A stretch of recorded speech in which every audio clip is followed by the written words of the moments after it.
그런 사람들을 대통령이라고 하는 것 자체가 입에 그 이름 붙이는, 호칭을, 대통령이라는 호칭 붙이는 것 자체가 창피해요. 이명박 대통령이요. 4대강 사업한다고 그 취지는 좋았는데 설계가 잘못된 건 분명히 맞습니다. 그런 거, 취지가 잘못된 거에 대해서는 바로잡으려고 그때 건의하려고 했어야 되는 게 당신들이 할 일이었죠. 진짜 지식인이라면.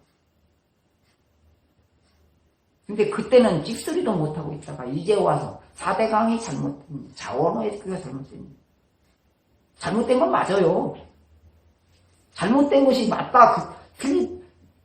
분명히 인정을 하지만 그 전에 지식인이라면 당연히 그걸 바로잡으려고 하고 설계가 나왔으면 설계가 어디가 잘못됐는가 과학 정도는 할 줄 알아야 비판도 할 수 있습니다. 물이 위에서 아래로 흐르는 게 당연하고요. 그 위에 축산 기관이 잔뜩 있으면 그 물은 오염물들이 자꾸 흘러내려가는 건 당연한 거. 그 밑에다가 볼을 쌓으면 그 오염물이 퇴적돼서 녹주가 일어나는 건 당연한 거예요. 그럼 설계가 잘못된 거잖아요. 근본적으로. 그럼 그런 걸 얘기해야 맞는 것이지. 그런 건 얘기도 안 하고 무조건 잘못됐다만 하고 욕만 하고 비판하고. 그러면 그거 욕하고 비판하면 그게 곧 수정이 되던가요? 보고 문 열어놓으니까. 그나마도 썩은 물이라도 농사 짓는 데는 쓸 수 있어요. 그것도 못 하겠죠? 다행히 장마철에 비가 와줘서 농사 짓게끔 조금 살아났습니다만은 언제까지 그렇게 될 수 있을까요? 미래로 가면 갈수록요, 쉽게 얘기해서 아스팔트가 생기고 수로가 일자로 돼서 물이 쭉쭉 빠져나가면 땅속에 물이 저장이 안 돼요. 그러면 수증기가 안 올라가면 구름이 제대로 안 만들어져요. 구름이 만들어져도 제대로 된 구름이, 비구름이 안 생긴다고요. 그럼 비 안 내려요. 그걸 갖다가 근본적으로 잘못됐으니까 바로 잡아야 되겠다. 이렇게 해야 되는데 그건 아니고 무조건 잘못된 거니까 부시고 보겠다. 잘못됐으면 부시면 새로 만들어야 되는데 어떻게 만들 건데요? 그런 사람이 대통령 됐으니 어떻게 할 겁니까? 그게 대통령입니까? 다행인 건요, 보궐선거라는 거. 9개월짜리라는 거, 이제 남은 기간이 7개월 정도밖에 안 남았다는 거. 그게 정말 감사합니다. 아니면 그 사람이 더 대통령으로 앉아있으면 이 나라 국민들 못 살아요. 먹고 살아야지. 그래야 나라도 있고 자손도 있는 거예요. 저 난민들 보시죠? 먹고 살지도 못해서 어떻게 살고 있는지. 광고마다 10,000원이면 뭐 하고 20,000원이면 뭐 하고. 그 사람들 보면서 안 느껴져요? 그거 바로 우리 코앞에 있어요. 이 나라도 쥐 안 와버리면 금방 그렇게 돼요. 아니, 장마철 요 때만 잠깐 비 오고 말아버린다면 불과 2, 3년 후에는 우리 지금 죽기 살기로 일하던 뭐 저 사람들 우리 물건 안 사버리면 이 나라 설 자리 없어요. 코앞도 안 보고 있다고요, 당신네들이. 그게 지식인입니까? 그까지 지식은 개나 주세요. 모르면 차라리 대가리 푹 쳐박고 꽁처럼 하고 살라고요. 이게 국정농단이요. 박근혜 대통령이 국정농단한 게 아니고 지금 당신들이 국정농단하고 있어요. 저 오늘 이만큼만 하고 싶습니다. 저한테 뭐 물어보고 싶은 거 있으면 물어보시고, 제가 워낙 몰라가지고 제대로 답변할 수 있을지 모르겠습니다. 하지만 내가 아는 건 요 정도까지니까. 네. 5.18 유공자들이 늘어나고 있는데 거기에 대해서 한 말씀 해주세요. 그거 늘어나면 늘어날수록 서민들은 더 힘들어지겠죠. 아니, 공무원 시험 보려고 했던 사람들이 기회가 사라지겠죠.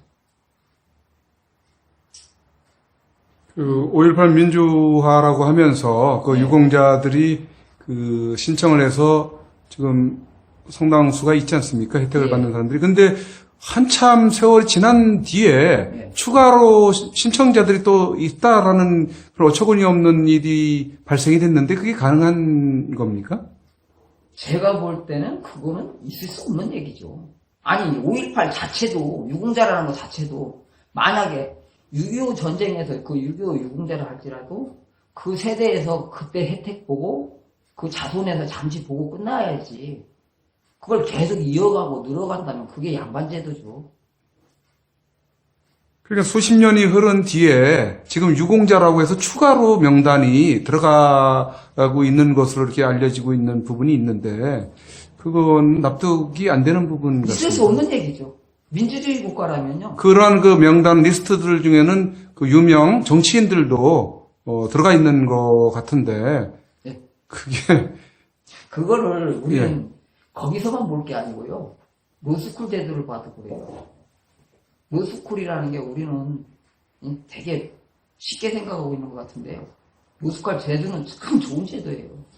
그걸 만든 취지가 경험이 있어야 되고 실제 상황을 아는 사람이 심판을 하게 된다는 게 얼마나 좋은 제도예요. 그런데 실제 로스쿨을 공부한 사람들 보면 대학교 졸업하자마자 바로 대학원에 가서 공부한 사람들이에요.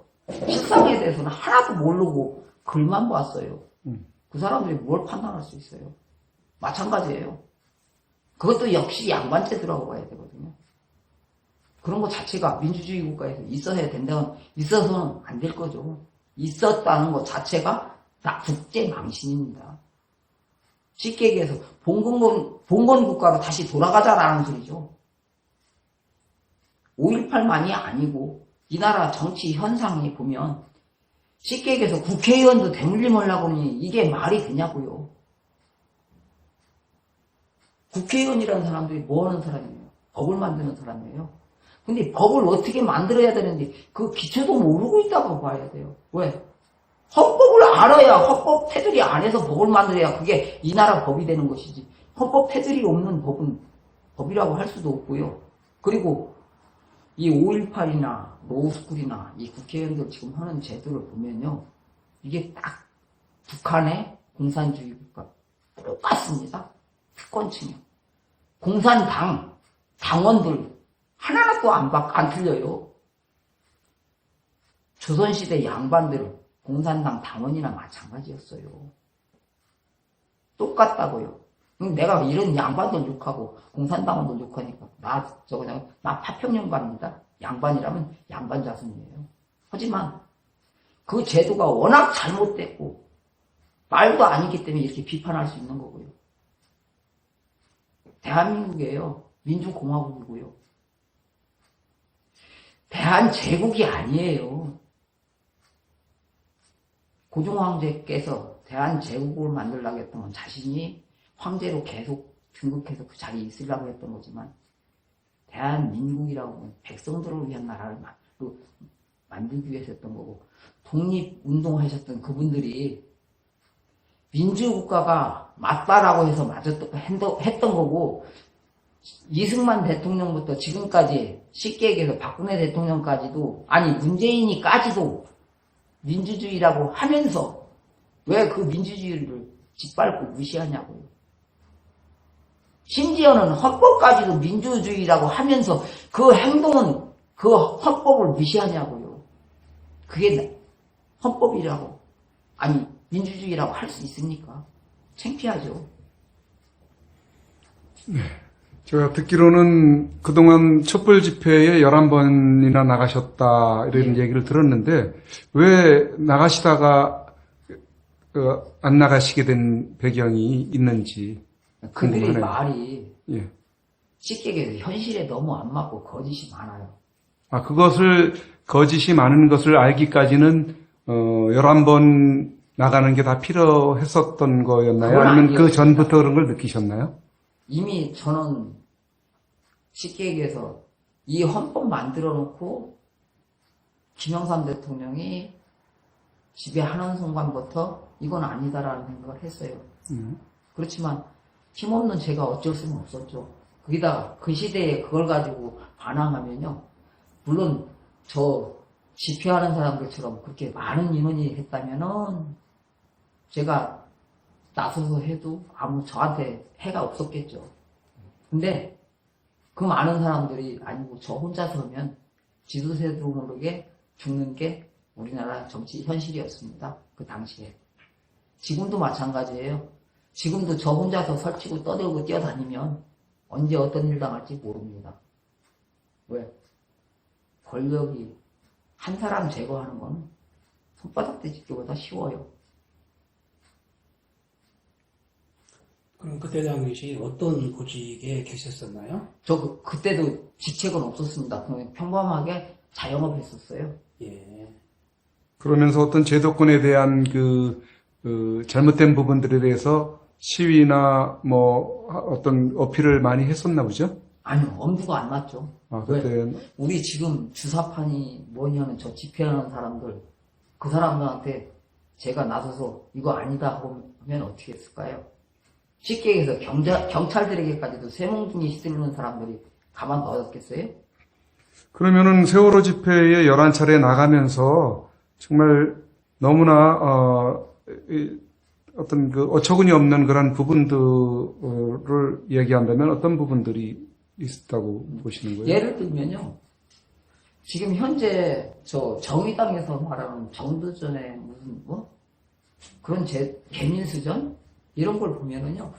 그게 이성계 그 개국하셨던 왕께서 그 저기를 뭐 그 정책을 쓰셔가지고 고려 귀족들의 재산을 뺏었던 건 다 알고 있는 얘기예요. 그런데 그걸 해보니 불과 세종대왕 때 불과 이제 태조 이방원 그 다음에 세종대왕 아닙니까? 태정, 태생계, 정조도 계시긴 했네요. 4대도 못 가는 사이에 그 제도마저도 완전히 부서져 버렸죠. 왜? 공짜로 주는 것은 귀한 줄 모르는 게 사람이에요. 쉽게 얘기해서 저 서울역에 보면 노숙자분들요. 그분들을 위해서 30몇만 원씩 지급되는 거 알고 있어요. 그 사람들은 그 돈 받으려고요. 일을 안 해요. 일주일만 일하면 저기가 돈이 안 나가요. 지급이 안 돼요. 내가 하는 거로. 일주일로 알고 있는데 확실히 지금 정확한 건 모르겠습니다. 그런데 그 사람들이 수입이 있는 순간 돈을 지급 안 해줘요. 그렇다고 그 지급하는 돈 받아먹겠다고 일 안 하는 게 그 사람들이에요. 그 사람들의 생리예요. 그러면 지금 우리 청년들한테 실업수당을 뭐 100만 원 주네, 얼마 주네 하면 그 돈 받아먹으면 꽁돈 생기는데 그걸로 생계 유지되는데 뭘 하고 일하고 싶겠어요. 그러니까 세월호 집회 나가 보니까 어떤 것들이 많이 거슬려 가지고 그렇게 이제 거기를 안 나가게 된 어떤 그 배경이 있지 않겠느냐 이제 질문을 하고 있습니다. 난 처음부터 그 집회를요. 네. 제가 가담하고 싶어서 가담했던 건 아니었고 예. 대통령께 건의한 게 사실 상당히 많았어요. 많았는데 잘 안 되고 거꾸로 되는 게 많더라고요. 이게 왜 자꾸 거꾸로 되고 이게 말도 안 되는 일로 돌아갈까 하다 보니까 그 환수복지당이라는 데가 있더라고요. 그래서 그 사람들이 개민수전을 얘기하는데 그걸 보고 처음에는 이거 비리 저지르는 사람들 거 쉽게 얘기해서 그 사람들이 다시는 그런 못하게 하고 원주인에게 되돌려준다면 그거야말로 참 좋은 정책이다 이렇게 생각했거든요. 그랬는데 그 사람들은 재벌들이면 보면 쉽게 얘기해서 경제활동에서는 몽땅 다 부시겠다는 식으로 밖에 안 들리더라고요. 그래서 아니다 이렇게 된 거죠. 거기다 세월호 유족들 있잖아요. 유족들이 하는 얘기가 자기들이 내가 그렇게 설계도 들고 쫓아다닐 때는 거들떠도 안 보던 사람들이 대통령을 탄핵해야 되는데 그 이유가 7시간 아니면 세월호 인양을 안 하겠다 이런 식으로 얘기하더라고요. 인양을 안 하겠다라고 하는 사람들이 갑자기 세월호 인양을 안 하겠다고 했다고 난리를 지겨요?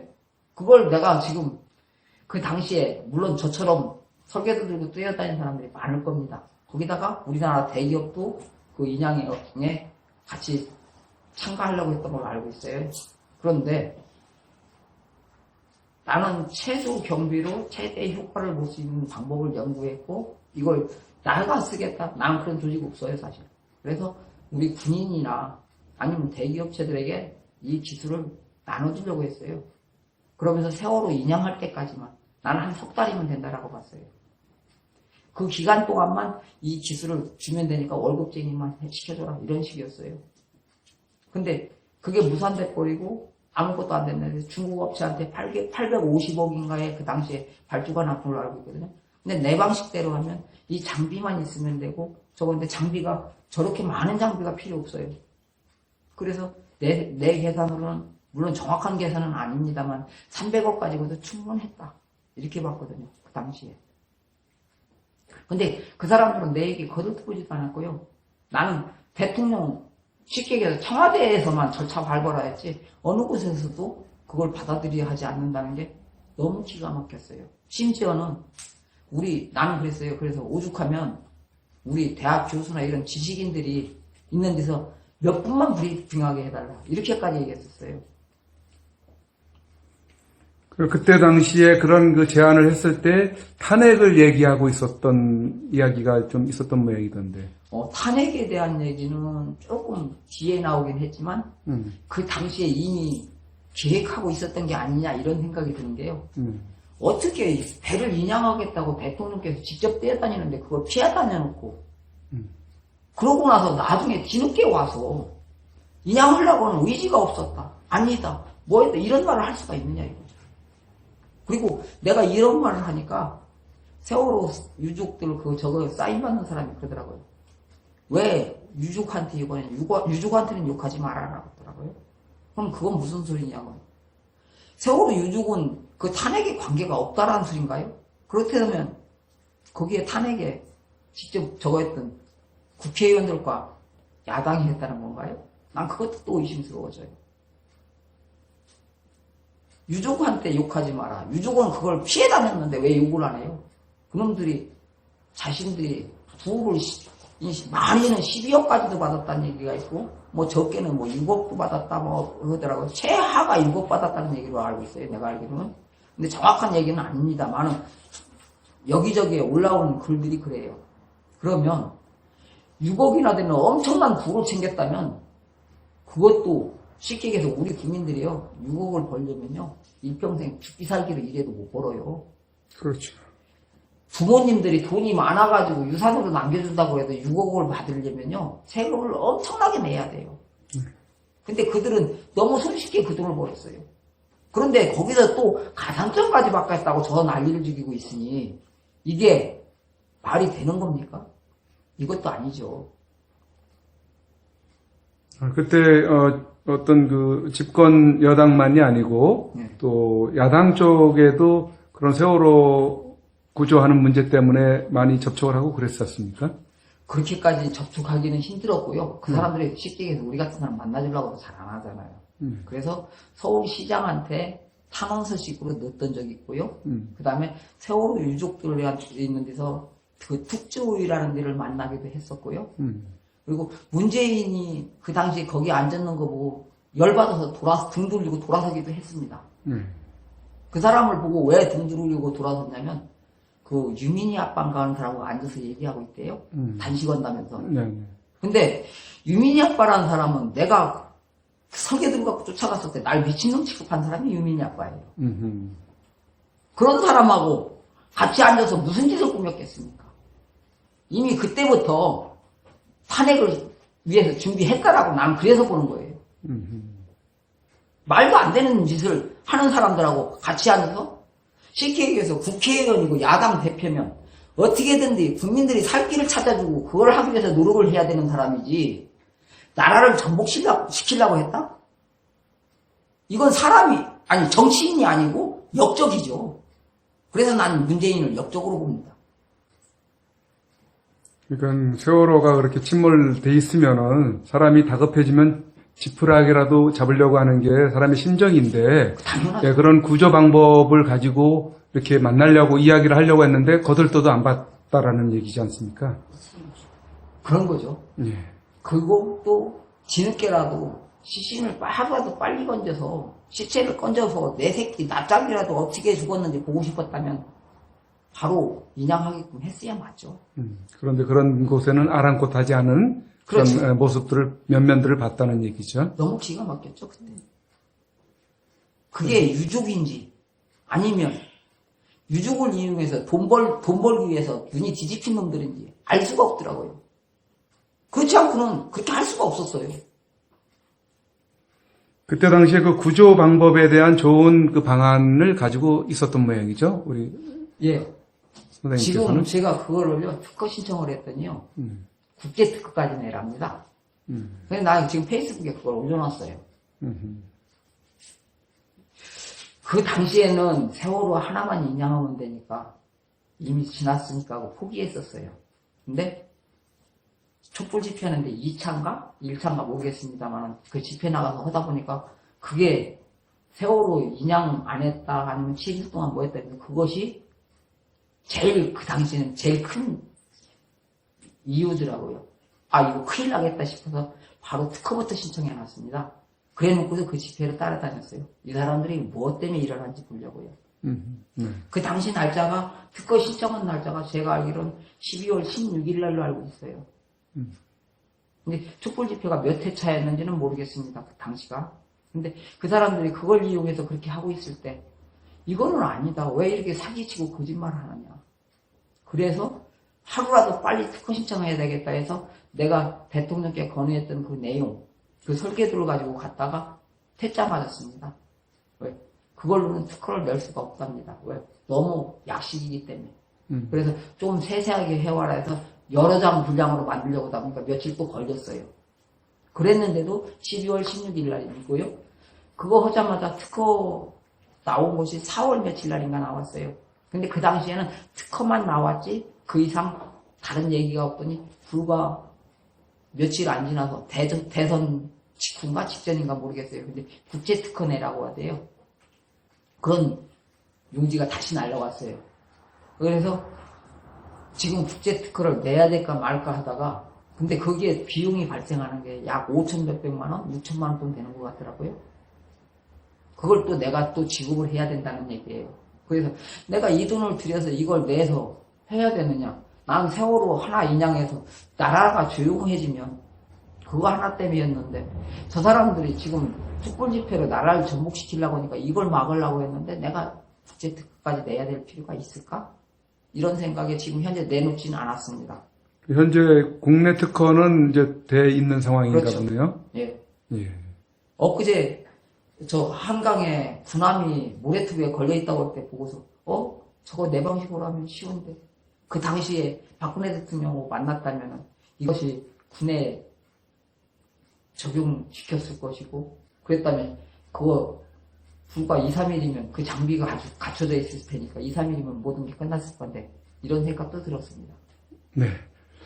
시간이 많이 길어졌는데 예, 또 아시는 게 많고 말씀하실 부분들이 많으실 텐데 오늘은 이쯤에서 종료를 하고 다음에 기회가 있으면은 또 이야기를 한번 나눠보면 좋을 것 같습니다. 아유 고맙습니다. 감사합니다.